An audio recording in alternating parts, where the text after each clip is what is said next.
Today, President Trump was asked if he would consider pardoning Maxwell. Would you consider a pardon or a commutation for Ghislaine Maxwell if It's something I haven't thought about. It's really something recommended. I'm allowed to do it, but it's something I have not thought about. But you wouldn't rule it out.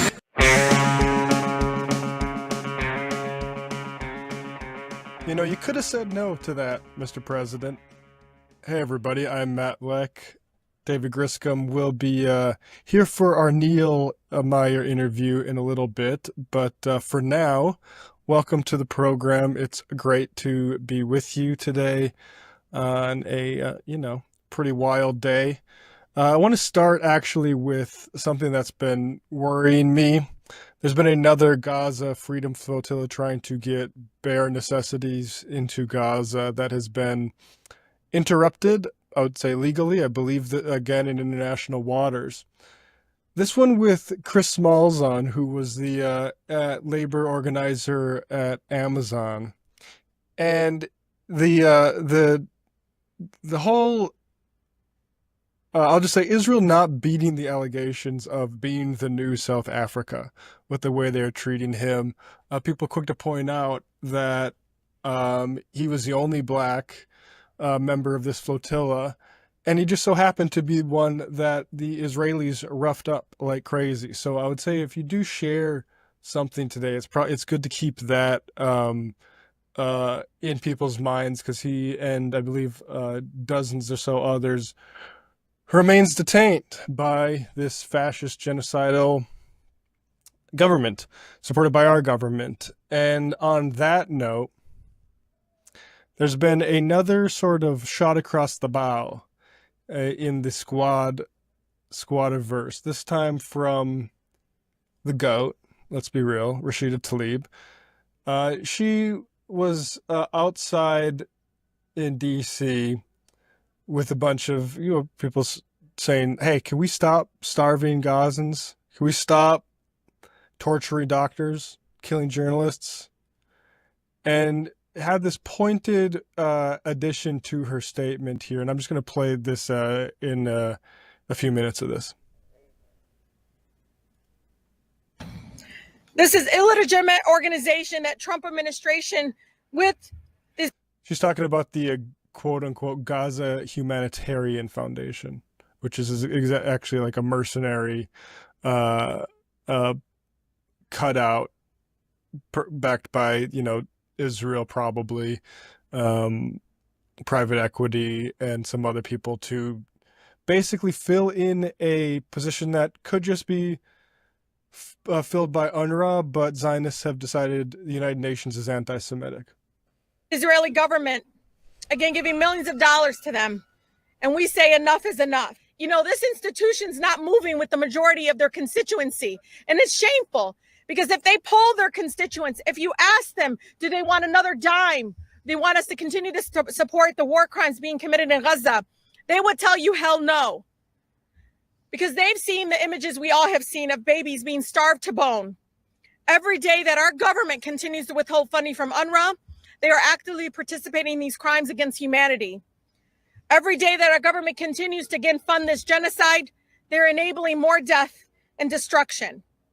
We must continue to push for a complete arms embargo of all weapons to the Israeli government. 7 out of 10 Democrats support an arms embargo. So again, no matter what weapons is, I don't care if it's offensive or defensive, whatever you call it, let's stop enabling, again, the genocide. The excuses I've heard will never justify these war crimes. It's past time that my colleagues stop making excuses and listen to the majority of Americans. Now, that language people will recognize about offensive and defensive weapons points to a distinction AOC tweeted out a couple weeks ago, or maybe a week ago, and about not supporting the amendment that would withdraw funding from Iron Dome.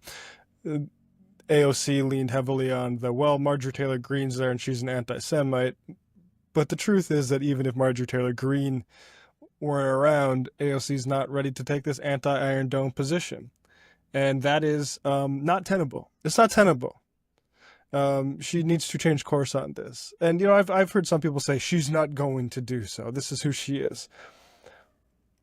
And I think there's a possibility that could be the case. It doesn't mean that there shouldn't be pressure on her to follow suit among her colleagues that do this.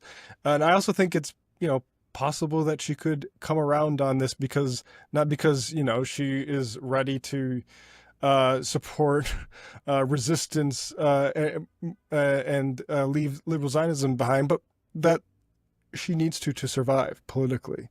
And I think it's important to keep the pressure on her. And I'll also just point out that she is, again, at cross purposes with not just this member of the squad, but, and I don't normally do this, but we had but I want to play a little bit from Majority Report today, because we had a refusenik, a young Israeli who refused to join the IDF, and named Ido Ilam. And an amazingly impressive kid, I think, doing what anybody should do in if they found themselves in a society like Israel's. And it's, he should be championed along with the rest of his cohort. And, there's the Hadash. There's interesting little tiny pockets, embers within Israeli society that need to be lifted up. Instead, they're, pathologized. But here's what he said when asked what Americans can do. And again, AOC's office and Mike Casca, save the lectures, okay? Take it from this kid. Considered, I may be considered anti-Semitic or a self-hating Jew by 99.9% of the people watching in Israel. With Trump fans, I'm also not terribly popular. But from your perspective, what can we do that is helpful in the way that you're trying to affect change there? So two things I would say. First of all, like I said, pressure your officials and representatives to stay away from supporting and giving aid to our government. I mean, our government can only do what it does because it gets this aid. It's a bit shameful to see some of your more leftist representatives still hold, for some reason, the idea that it's defensive aid. That helps a lot, pressuring people to... I can't imagine what it'd be like to be refusing to serve in the IDF. And to see a politician in America do this halfway's liberal Zionist bullshit that AOC did with the Iron Dome vote. It must be very deflating. You can't speak for him. And frankly, like a lot of these groups that AOC was talking about, and I know we've got assurances that she would never support a bill that would codify anti-Semitism as, the International Holocaust Remembrance Alliance's or whatever's definition of anti-Semitism, which includes criticism of Israel. But you can't straddle this. You have to pick a side. And there's a little bit of kid gloves that have been going on here. Ilhan Omar also did this was last year. I'm not sure if it was right before the election or after it. It looks maybe earlier, but here's Ilhan talking about the other lamentable thing, in addition to the support for the Iron Dome, which was the DNC statement by AOC about Kamala's working tirelessly for a ceasefire. Here's Omar responding to that, not so directly. Palestinians. It's been unconscionable for me in the last 10 months to witness my colleagues in this administration refusing to recognize the genocidal war that is taking place in Gaza, to not see the mothers who have lost countless children, the babies whose dead bodies are being dug out, to not understand that working tirelessly for a ceasefire is really not a thing, and they should be ashamed of themselves for saying such. It's Ilhan Omar saying they should be ashamed of themselves. It's a refusenik saying it's a shame. It's a shame. And I don't want it to be the case. I'm prepared for a world where AOC is just going to insist, like, nope, I'm a supporter of the Iron Dome because of civilian. I think it will help civilian casualties or whatever the line is. I'm not so naive to think that that might not be something we confront. I don't want it to be the case. And if this was something that no representatives were taking, you know, it would be maybe easier to stomach. I mean, it would be, then at that point, it's just write off the entire operation here. But this is doable. And it also might be politically necessary for her. You look at the tabs on the Zoran winning Jewish voters, for instance, by 10 points over Cuomo. Voters actually even appreciating his opposition to Israel. Times are changing, folks.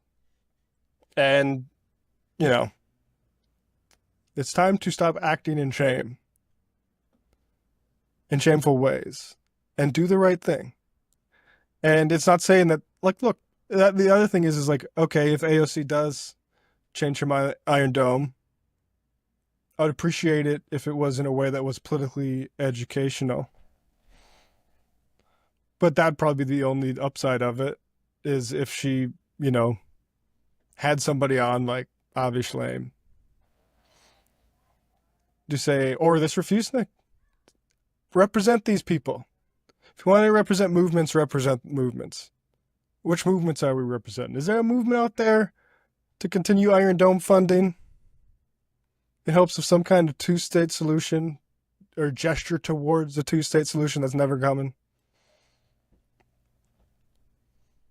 Folks, Neal Meyer is one of our favorite guests on this program. He is a contributor over to Left Notes, if not the main writer of it. I thought they had some other people writing for it, but Neal is, he's great. He's got this new article, A Typology of Socialisms in the 21st Century. What separates democratic socialism, social democracy, and communism from one another? A great deal. Interesting. I like his analytical approach to this stuff. And for a post-game tonight, Tiara Gattimora, Spanish-Italian journalist, returns. I talked to her about all sorts of stuff, from how the Europeans are reacting to Trump's second term, to a Sumar discussion in the Spanish coalitional government and some issues going on there. And also Station 11, the HBO show, and I believe Emily St. John Mandel novel about and discussion about place and the placelessness. What is it? The no type places? I can't remember what terminology we were using, but it was a great discussion. That will be for members. Patreon.com/leftreckoning. Become a member. You're not going to see that. Well, we'll release it eventually for everybody because we're that magnanimous, but you won't see it tonight or tomorrow or the next day unless you become a member at patreon.com/leftreckoning. We're looking at maybe getting a video guy in here. So that's what, if you want our Patreon, if you want our production value to go up, you can support that directly at patreon.com/leftreckoning, because we kind of need to up our game up. But folks, here is Neal.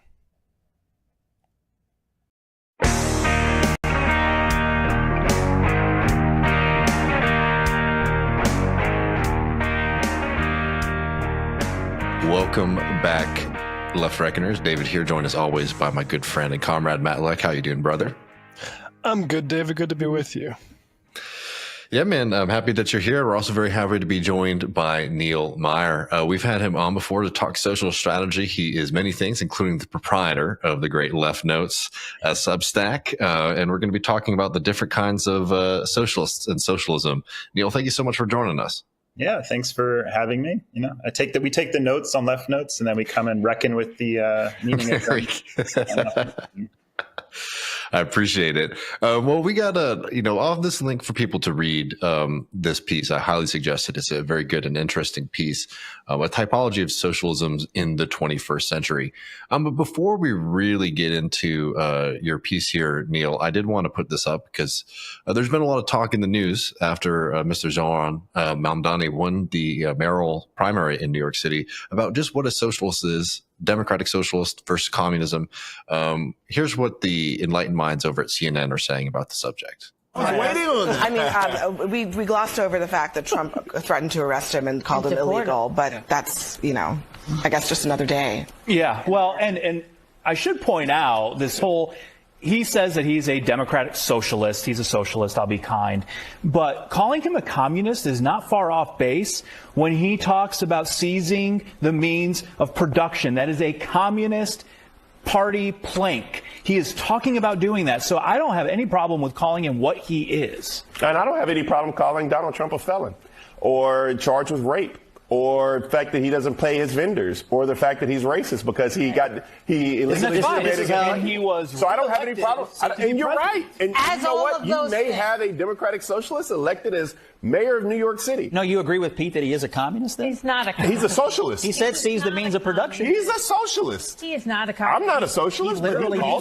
He's using the language of the Bolsheviks, is he not? He's not. He's a socialist, not a communist. Seizing the means of production? That's called socialism, not communism. Use that the USSR and Stone Dorm debaters. That's where you hear that stuff. Everyone coming up next. So, I mean, there might be a few things to kind of untangle there. But Neal, I mean, what's the first reaction, I think, to the way these folks are talking about this issue here? Well, as someone who loves these debates and is a socialist and been thinking about them for a long time, it makes me very happy that this is now part of the discourse. They should invite me on CNN. I'd be happy to talk. I was just going to say, Neal, yeah. I'm imagining you as part of that. And frankly, I imagine maybe not be able to get a word in edgewise. No, I'm not I guess. But yeah, I mean, it's interesting to see them debate these things. And I wonder, 10 years from now, if we'll look back on this and be like, they really have learned so much about socialism. They'll be debating, varieties of socialism, Trotskyism, Stalinism. Who knows what CNN is capable of in the future? But yeah, I think it's interesting. These are questions I think about a lot. The post you mentioned on our Substack, the Substack I run with Nick French, is about this question. So yeah, I think it's an important one. Yeah, I mean, why don't we get into this a little bit? And we've actually, I believe, the last time we had you on, we were talking about different typologies on the left, more broadly on the American left. But the socialism question, I think, is kind of interesting because I'll tell you, when people start using certain kinds of language, particularly seizing the means of production in their definition, I don't disagree in the sense that that's necessarily wrong, but I feel like those kind of phrases are so specific that a lot of people don't really know necessarily what that means, right? So when somebody says, well, a communist is somebody who believes in seizing the means of production, I don't always know if that is the most accurate way to describe that kind of political movement today. So maybe to start, before we get into some of the other ones, I mean, how would you describe Zoran's political perspective as a democratic socialist? Yeah, so I think the first thing to emphasize about Zoran's platform is that, whether we would like him to say that we should seize the means of production or not, that's not part of his three-plank program for New York City. I was looking for it. I didn't find it. He's got a very reasonable program, which involves, and very modest, I would say, which involves, universal childcare, free buses, city-owned grocery stores as a pilot project. He's not going to be socializing the grocery stores all over the city as much as I wish he would. But so he's got a very, very reasonable plan for the city, very modest plan for the city. So I would say that his program is a democratic socialist program in the sense that at the heart of it I would say are like at least two things. One is this idea that we should use the city government to advance the interests of working class people, which to me is an essential part of a democratic socialist politics. And the second is the fact that he's really committed to expanding the scope of the public sector. So bringing the public sector, government-run programs in, more into childcare, expanding people's access to public transportation, improving people's experience with the public sector, which I think is a very important step to take as democratic socialists, is to kind of remind people and rebuild people's faith in the quality and usefulness of the public sector. So I think that's the sense in which Zoran is running on a democratic socialist program, and he's part of a longer democratic socialist strategy. Well, okay, so people on the right will call anybody who disguise themselves as a socialist, they'll start throwing around the communism word at them. Now, the other side is, I think, kind of like newer left-wing radicals, particularly in the U.S. People spend a lot of time on Twitter. They learn this other word called a social democrat, right? And it's oftentimes used in a derogatory way. Social democrats basically are just people who don't want to be based and cool. I mean, Zoran is somebody who folks will, accuse of also being a social democrat.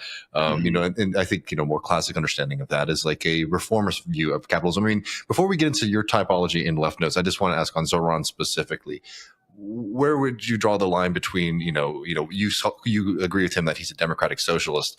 So what are the things that make him a democratic socialist versus maybe a social democrat?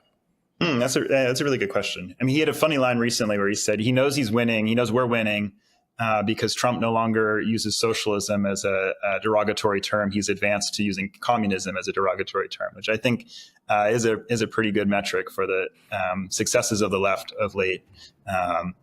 But yeah, I think this is also an important question. I mean, look, Zoran has talked in the past about the importance of building a stronger public sector, of building democratic ownership over the economy. That's to me what the idea of democratic socialism is all about, is bringing people power and democratic control into the economic realm, so that it's not just limited to politics.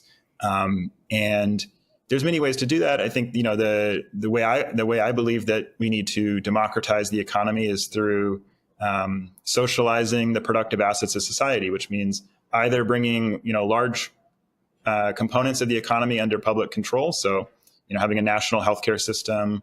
For one, having, public housing replace private housing in most cases, for another. That's one way in which you can bring the public sector and public control into the economy. That to me is the classic democratic socialist approach. A social democratic approach, at least as that term gets used today, would be more along the lines of, a heavy regulation of the private sector, but trying to make the private sector work for working class people. And trying to coexist with the capitalist class, basically respecting capitalists' rights to own the productive assets of society, but setting some limits and terms on them, maybe greater than currently exist. So I think Zoran's ambitions are larger than that. But I don't think it's wrong to say that, the near-term program he's fighting for is maybe a social democratic program is the right way to describe it, because he's not talking about seizing the means of production in New York City. Yeah, and go ahead, Matt. I was just going to say, well, first I want Neal to give his spiel on why labels are important, because I found that, I think there's some people, including myself, might have certain allergies to being super specific about these things, but I actually found your take to be persuasive on why it's important.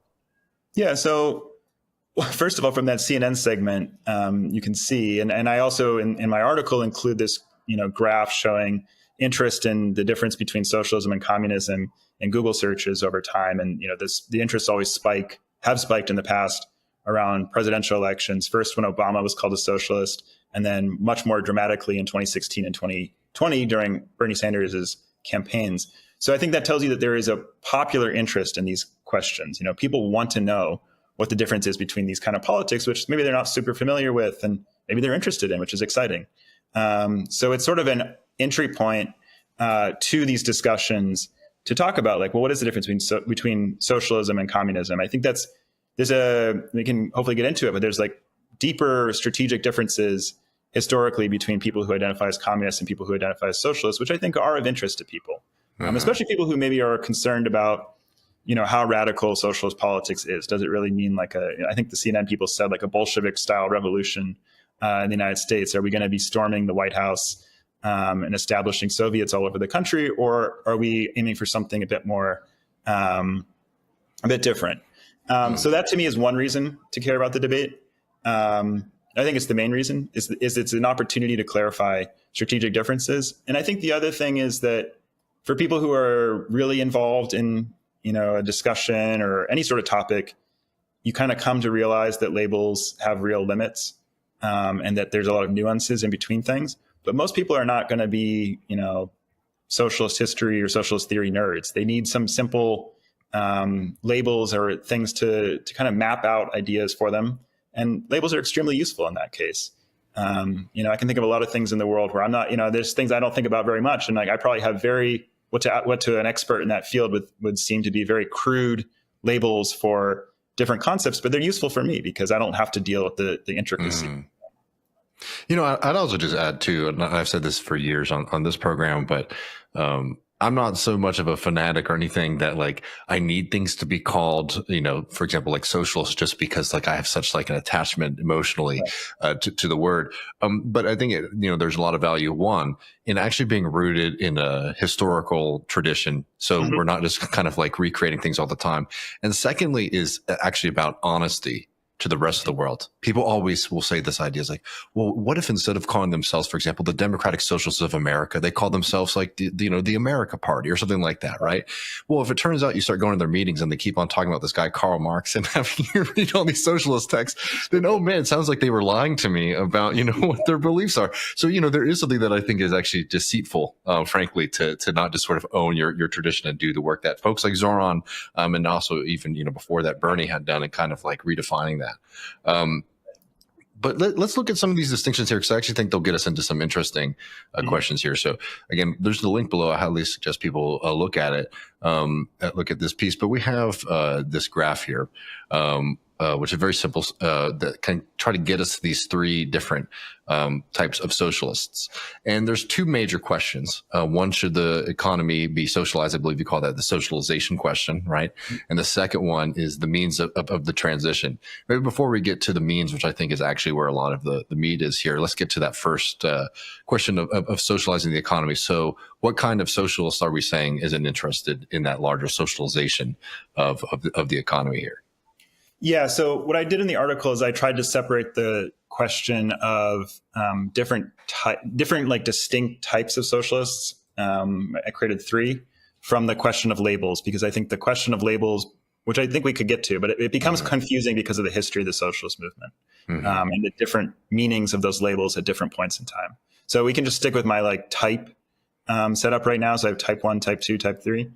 The distinction between, the type 1 socialist and the other two is over this question of, does the ownership of the productive assets of a society, of an economy, matter? Does it matter that there is a small class of people who get to make all the investment decisions, who get to, reap the profits of the work that the rest of us do?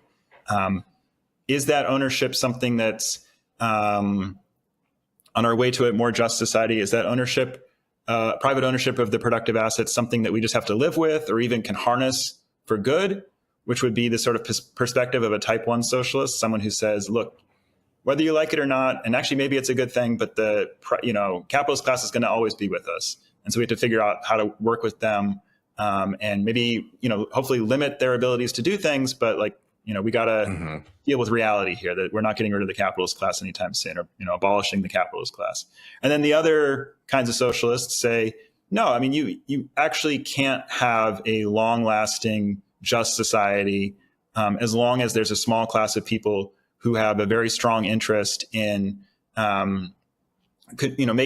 regaining total control over investment decisions, regaining the ability to fire their workers whenever they want, regaining the ability to go to war with the unions who represent their employees, regaining the ability or winning the ability to roll back the welfare state, higher taxes, et cetera. So there's a debate about like how important, how essential is it I mean, maybe even how possible is it to get rid of the capitalist class, not as people, but as a role in society. And this was a debate that was very important, especially in the 1970s, 1980s in the socialist movement, when a lot of people began to accept what Margaret Thatcher said. There is no alternative to capitalism. And they started to say, well, okay, look, I'm a socialist, but, she's right. There is no alternative, and we've got to figure out how to live with that. We can still have a just society through higher regulation, progressive taxes, a strong welfare state.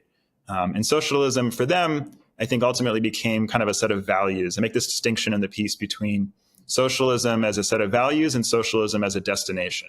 And I think for the type 1 socialists I was describing in that piece, the people who kind of made their peace with capitalism, socialism is more a set of values because they don't think you can get rid of the capitalist class. So, I wanted to kind of ask you on this. I'm a huge Leo Panitch fan, and he has a line in one of his talks, and I'm sure he's written it elsewhere as well, where he argued, I think, very distinctly and effectively that socialism is not so much like a set of policies as it is like a process, and like the process of like bringing control over society, the economy, and democracy, under like democratic control. But you could argue that a position like that is like a value position, instead of a strong commitment in those type 2 or 3 socialists. Though I would argue very much that Leo Panitch certainly would be the type 2 democratic socialist. So, I mean, am I thinking too mechanically here about Panitch when he says something like socialism is a process? Is Panitch just sometimes a little eccentric and maybe he's hard to This doesn't seem like an eccentric guy. I mean, he seemed like a very serious, down to brass tacks guy. I'd have to read the quote. I'd have to read the context for that. It's a really interesting point. It sounds almost like this, famous quote from Edward Bernstein that the goal is nothing. The movement is everything. The movement of getting to socialism is what we really care about. If that were what Panitch meant, maybe I would disagree with him. I'm not sure. In the context, in the context of what Panitch is kind of arguing here, is that like people were like, okay, well, this kind of policy. So, for example, things like non-reformist reforms, right? So, like you can have like Medicare for all or like a single payer healthcare system in a country, and they're not necessarily socialist. But I believe us as like democratic socialists see like winning those things as like democratizing things, right? So instead of socialism being like, okay, here are like the policies of a government, that this is a socialist policy, this is not a socialist policy, is actually thinking about how power is being distributed in society. Yeah, that sounds useful. That sounds like what he's describing is like what makes a movement socialist, what makes a political project socialist. And I like that concept because I find it very frustrating when people are trying to say like, well, these specific reforms are socialist reforms and these specific reforms aren't socialist reforms. Like reforms and tactics and strategies all have to be combined together in a project moving towards socialism. And so you can't really specify whether a specific, because I think this is something that people sometimes I think make a lot of mistakes with. I think like with historical examples, like to make a point here is that like, I don't know, if I'm living in like the Democratic Republic of Texas, right, and we're doing all these great things, like I'm going to want like a strong infrastructure program, right? And my program would be very, very socialist, but plenty of states do like infrastructure like programs, right? But that is like kind of directing state funding for like the public welfare, and I think it can get a little confused when, you're talking about these kind of policies as being inherently socialist, inherently capitalist, inherently this.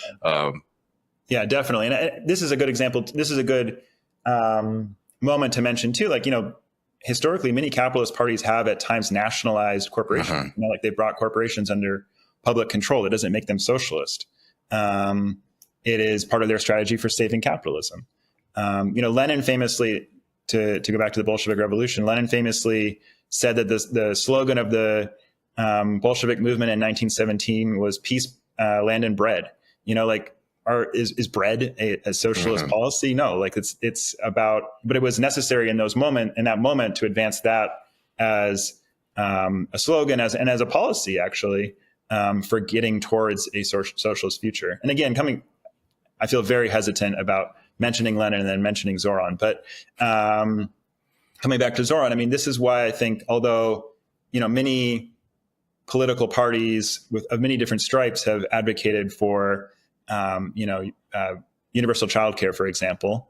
The way in which I think Zoran is using that demand in order to build a stronger working class and a stronger socialist movement, and as part of a process of moving us towards hopefully a better future, I think that is very consistent with democratic socialist politics.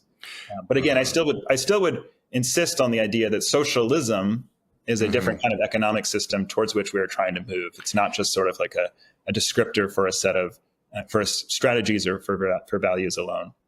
Well, I mean, you noted this piece, and then we should get into the second question here. But on the socialized economy, I mean, you kind of note how some of these historical movements started to pull back, like the Labor Party kind of famously, sort of pulling back on those kind of commitments to socializing, the economy here. I mean, could you just talk for people who are just completely unfamiliar with like those kind of historical shifts that happened within the socialist movement? Because again, I think that a lot of people don't realize that, these are branches of a tree, there's a common lineage today, even though these movements can seem very, very far apart.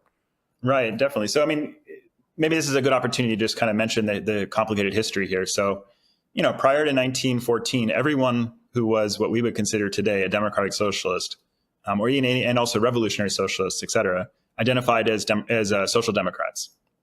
Even the communist, even what we would call the communists eventually in Russia called themselves the Russian Social Democratic Labor Party. So that was social democracy was the label for all kinds of socialist politics and perspectives. During the course of World War II or World War I, there was a division in the socialist movement between those who ended up, and after the World War I, those who ended up defending the Bolshevik project in Russia, and kind of this like mass uprising insurrection, which installed Lenin and the Bolsheviks into power, and those who were very critical of it. And more or less, that division became known as the communists who defended Lenin and the social democrats who were critical of Lenin, and the Bolsheviks. Both camps, though, were still committed to this idea of socialism as a destination, as something that they're trying to move towards.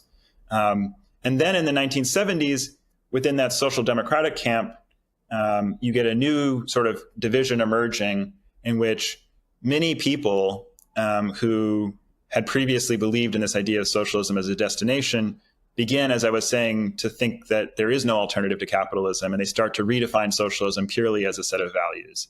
And that is today, I think, what we would call social democrats. So when you mention like the people online who are very vocally opposed to reformism or lukewarm socialist politics, when they use social democracy as a pejorative, that's what they mean. That's what they have in mind, is that kind of politics that accepts capitalism as a system, but hopes to make it more humane by applying kind of ideas that come out of socialism as a set of values.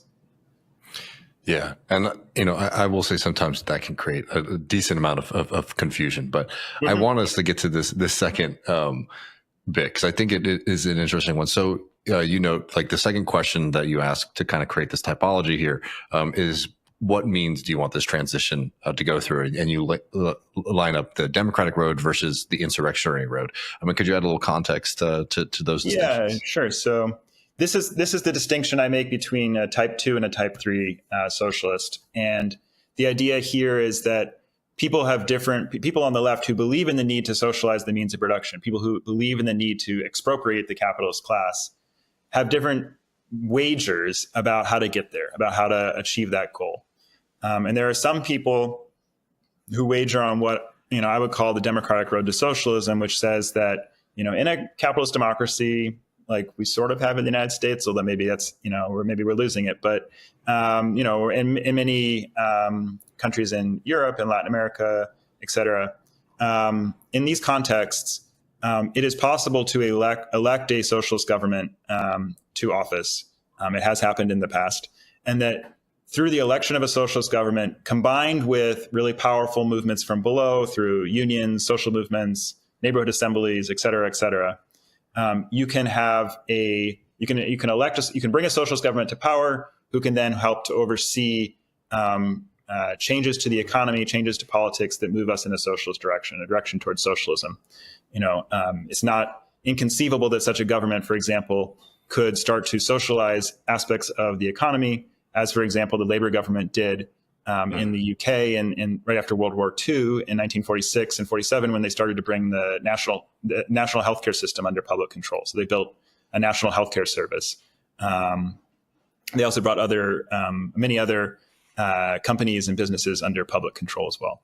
So that's kind of the democratic road to socialism, is this idea you can elect a socialist government, and that government combined with forces from below can start to help to democratize the economy. There are others who say this is a fantasy, that the capitalist class will never allow a real socialist government to come to power, that elections, in many of these arguments, elections are considered a bourgeois farce in which real change can never be achieved. And so what's needed instead is some sort of mass uprising, social insurrection, which brings down the existing government and replaces it with a new revolutionary government. So think the October Revolution in Russia. A lot of people who have those kind of politics will look at something like what happened in France, in Paris in 1968, when there was these mass, million-strong uprisings, strikes, student protests, which almost brought down the government of de Gaulle, and then, potentially could have brought in like a revolutionary government. At least this is what some people hope. You can think about things that went, started to look really promising and went wrong, like the mass uprisings in Egypt that brought down the Mubarak government, although that was actually in the context of an authoritarian regime. But still, you get a picture, right, of these kind of insurrectionary moments of just mass social disruption, bringing down a government. And then the question is, well, who rules this? Who leads this society now? And a new government has to be formed. And people who would wager, I would say, on the insurrectionary road to socialism would say this is a much more promising, possibly the only means by which a government actually committed to socializing the means of production could possibly come to power.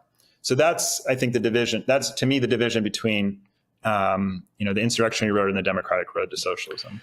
So I want to ask, though, when we're talking about the wager, let's call it, is this something that, we're needing to have being like a preconceived position? So, so for example, like this is something that gets brought up a lot of times in the context of like democratic socialism is like, you push like kind of radical reforms until like the system itself, breaks.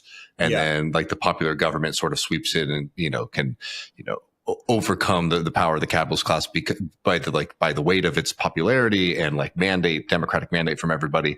Is that kind of, conception of like what a socialist transition would look like? Is that more of a type 2 or a type 3 position? It's a great question. This is what I've been thinking about since I wrote that piece. I mean, one of the nice things about Substack is you get to write these things that are like, basically notes. And then people give you great feedback and you're like, oh, I hadn't thought about that before. Or I had thought about these questions, but I hadn't thought about it in this way. And it's like, makes me want to reconfigure some of the arguments I made.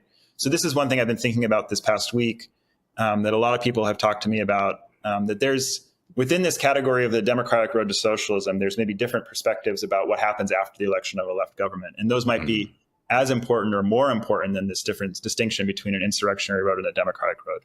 And I think that the difference here lies in the fact that some people would argue that it's very important for a democratic road to kind of stay on the path of more or less the norms that are expected under liberal democracy. So some sort of respect for constitutional order, absolutely a respect for civil liberties, free speech, and I think a respect for the results of a subsequent election. So if a socialist government comes to power and then it loses the next election, or it looks like it's going to lose the next election, it has to respect those results. It can't, cancel the election or rig the election.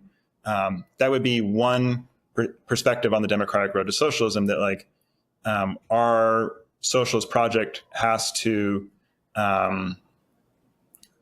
respect democratic norms. I think what's implied by that perspective also is that there are limits to what any sort of new socialist government could achieve. It's going to be a long, drawn out process of pushing to the limit of what's possible in any given moment in terms of nationalizing companies, redistributing wealth. But there's also going to be a give and take with the capitalist class. There's going to be this tension for a very long time.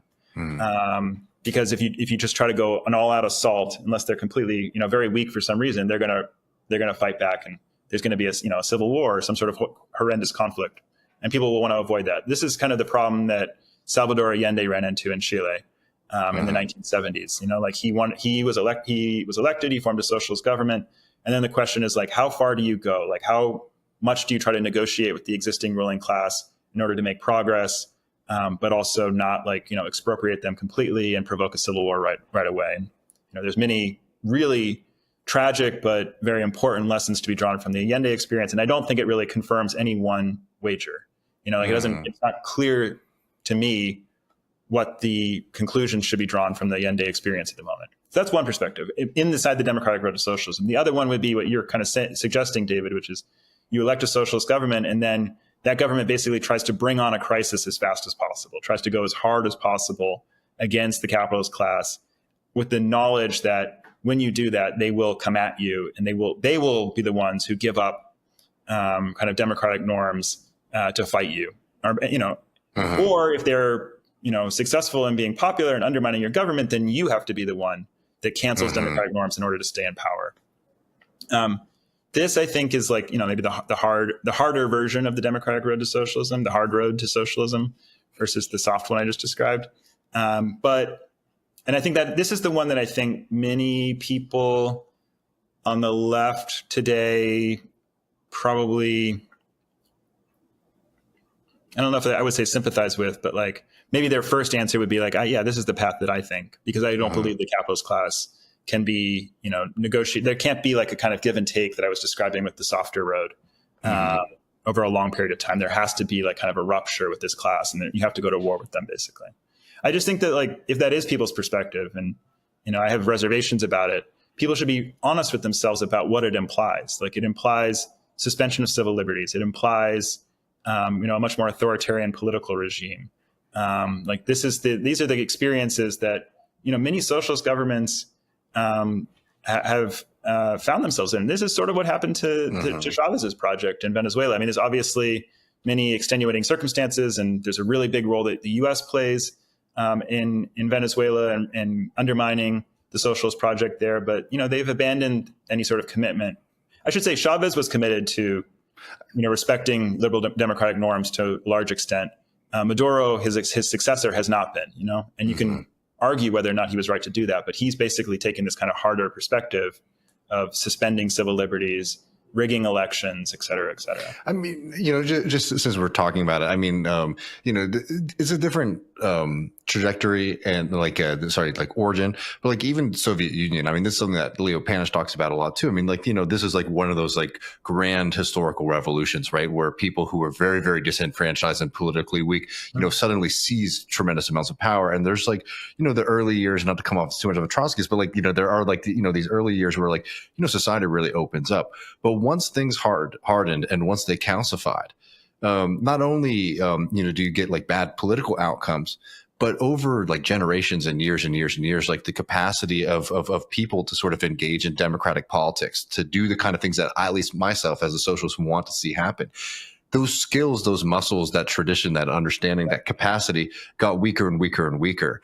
And I think sometimes people, when they talk about these moments, they only see one side of it, right? They only see like the fist that smashes their opponents, but they don't see what ends up happening, to like our actual base of working class people. Where it's like socialism to me is like a transformative project, not just in erasing our opponents, but actually like in bolstering and strengthening working people in their capacities, not just their ability to crush their enemies, but like creating, even better people than exist today. Absolutely. No, I totally agree. I mean, this is why like my inclinations have always been pacifist, because I feel like when you go down that kind of violent road, it transforms in a really bad direction your own movement. I'm not a utopian. Like, I mean, for example, getting rid of slavery in the United States, could that have been possible without the Civil War? Probably not. And it was a just cause to destroy the institution of slavery. But it's just absolutely true that like every socialist project that's gone down, that has ended up in a kind of Civil War context, has come out very distorted. And like you're saying, David, like the popular movement below, which requires free speech, which requires debate, which requires contestation between different perspectives in the socialist movement, it always gets kind of eradicated for the reasons of winning the war, I think Fred Hampton has that goes on that spiel where he talks, I think, about the Weather Underground calls them custoristic, which I've always found to be just, especially from a guy so young, it's just amazing bit of political language. But even the Civil War case, it's like, Lincoln didn't just say, all right, I'm in power, let's storm the South, which, like, there were people, the radical Republicans who wanted that to happen. He was, well, we're going to continue stocking our ports and forts, and dare you to do something about it. So, I mean, it's interesting to think through history along these sorts of lines. And I mean, I'll just say for my part, I'm not necessarily like, I can't sit here and say one thing, one way or the other is the right way. But I think these are things that like are very serious to consider. And I think sometimes people get very caught up in these kind of like fantastical cinematic ideas of what political change happens. And like, the reality of these things is that, things can get very, very ugly very, very quickly. Absolutely. And I think it's really important to emphasize, just to be very clear, as socialists, I mean, to me, I think everyone who's a socialist that I know of would say the preference would be for a very, extremely peaceful democratic road to socialism, right? Like we want a society in which the majority of people get to decide on the future.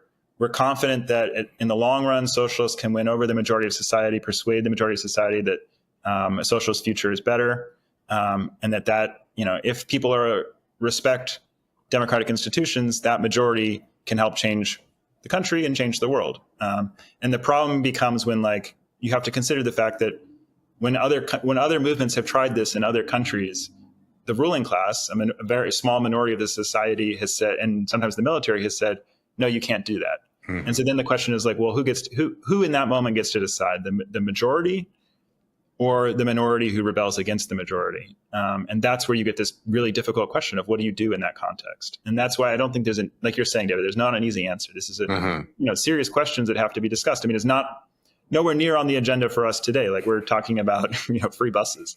Thank God, in some ways, but yeah. Well, no. I mean, on that, and again, people should read the piece. People should also be reading Left Notes. Both Neal and Nick's work there is always very interesting to get into. In this last bit, I just wanted to ask you this because, when Zoran does get interviewed on these things and he says, I'm this kind of socialist and not that kind of socialist, even if he's not necessarily condemning anybody, when you make a distinction, it makes it feel like you are kind of, saying, oh, yeah, I mean, and I think you're fairly good at this, my friend. But like, how can we engage in these debates in ways that are like fairly constructive instead of just kind of mudslinging between folks? And also, Yeah, definitely. I mean, one of the reasons why I opted for this obscure type 1, type 2, and type 3 labels to begin the article, at least, is to try to avoid the judgments that are implied that people read into different labels, right? So I hope no one's offended by being, who thinks they're a type 1 person and not a type 3. I don't think that will provoke that sort of feeling.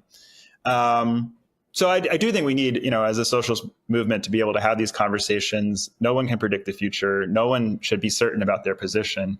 We should be able to have these discussions in a fairly civil way. And again, we're talking about, I do think there's important implications for our politics to some extent now and how we make these wagers. But for the most part, this is something that has meaning many, many years into the future. Right now, we're in a movement that, all of us can coexist together in trying to build, a fairer, more just society through these the relatively small steps we're fighting for: unions for everybody, Medicare for all, et cetera, et cetera.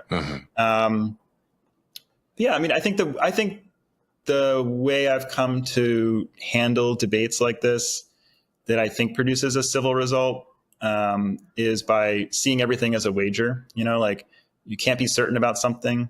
You are saying, given these circumstances and given what I know about history and given what I know about the people who are opposed to us and the strength on our side, I wager that this path and these steps are the one that we should go down. And I'm going to make this argument to people. And if people are persuaded by what I'm saying, then, hopefully that can win majorities and votes and, in meetings to try to move us in that direction. But I totally respect your right to make a different wager, to argue for that wager. And I think our socialist project is stronger because everyone has the ability to, articulate different visions and tactics, and we get to debate about them. And then, maybe at certain points, conditions and events will confirm one path, and at another point, conditions and events will push us in a different direction. And because we've got these differences and discussions within ourselves, one group that's pushing a wager that seems more viable in 2020 5 can be kind of in the leadership role. And if things change in 2035, we'll have a different group within us that has the ability to lead the socialist movement in that movement,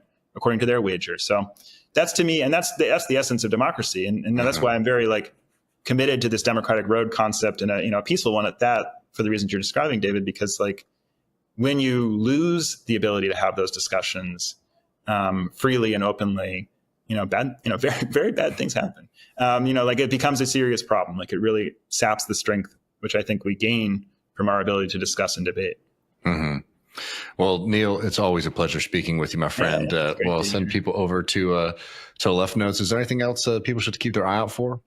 Well, we're going to try to publish more stuff on this question. So, we got a good response from this article. Clearly, there's a lot of interest in these things. We're going to hopefully have more. So people should subscribe, left-notes.com. Thanks for having me, though. Yeah, of course, man. Thank you so much.